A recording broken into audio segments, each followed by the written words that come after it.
Over the past year, a lot more people have been going out of their way to collect for the PlayStation 3, and this has caused prices to rise for certain titles. If you're trying to decide if now is a good time to start filling out your collection, I definitely say it is. And what makes collecting for the PS3 just so much fun is the wide variety of games you're going to find. And as of 2023, most PS3 games are still mostly affordable, so I thought this would be a great chance to discuss some of my personal picks for the console in 2023, as I only really expect some of these titles to become more expensive with time. Let's get into it.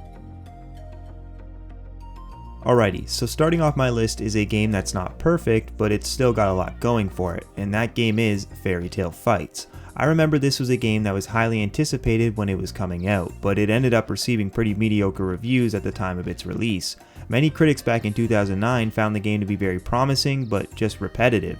And although I do agree with that, it doesn't stop the game from being fun. This game is centered around classic fairy tale characters like Snow White and Little Red Riding Hood, but moves away from the traditional storyline. Instead, you'll find yourself slashing through various fairy tale themed levels. The story in this game is nothing to write home about, yet it doesn't matter because I found the various bosses and levels to be fun enough on their own.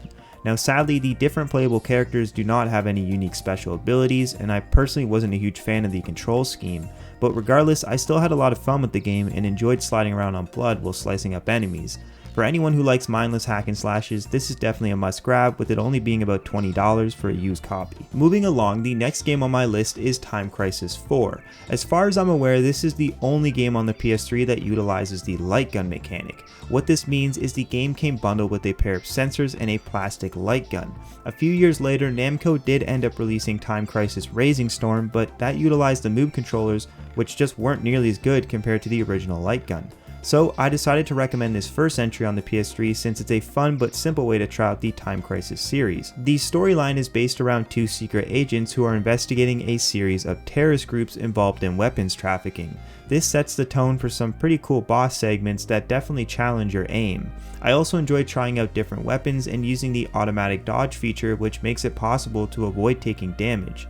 Some downsides for the game are the clunky movement segment, which I found sort of awkward, and the mediocre story portion of the game, but luckily the game does have an arcade mode, which makes this title easy to recommend for those that enjoy light gun shooters, so long as you're okay putting forward around $100 for the gun and the sensor itself. Okay, so next up we have an arcade racing title that was published by Disney Interactive Studios known as Split Second. The premise of this game is that you build up a power meter through performing jumps, drifts, and other various mechanics. As players build up their power meter, they will be given the option to trigger special events, create obstacles for other players, open up temporary shortcuts, and even change an entire section of the map. In all honesty, I've never played a racing game quite like Split Second. It has beautiful graphics, fluid controls, and requires a lot of planning to pull off perfect executions. One gameplay feature that I enjoyed most was the draft mechanic. What this does is it makes it so you go faster when you're behind another person's vehicle, which makes for some pretty cool opportunities in close races. This game released in 2010, and that's hard to believe considering how nice it looks. Now, if you're wanting a realistic racer, this probably isn't for you. And for others, the lack of online multiplayer could be a deal breaker, even though these Sony servers are down.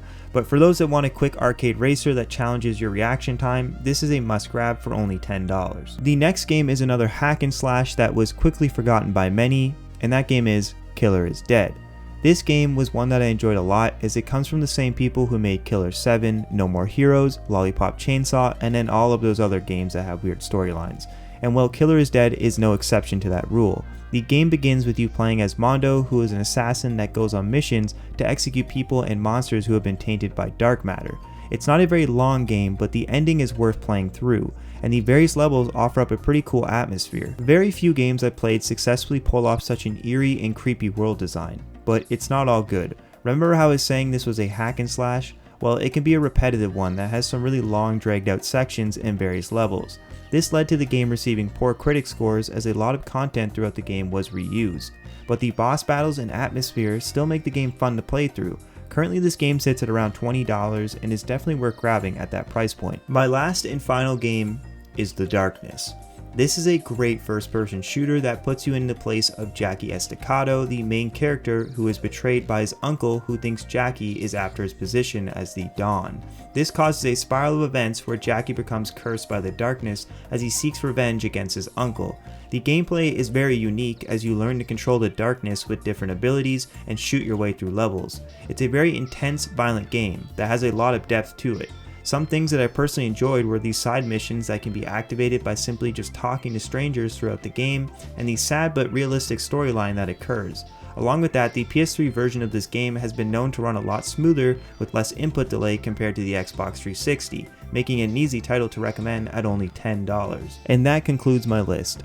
I'm sure I missed a lot of really good titles, and I'm actually in the process of building my PS3 collection, so if you have any recommendations, please let me know down in the comments below. And with that said, please subscribe if you haven't, as it really does mean a lot, and I hope you have an amazing day. Bye.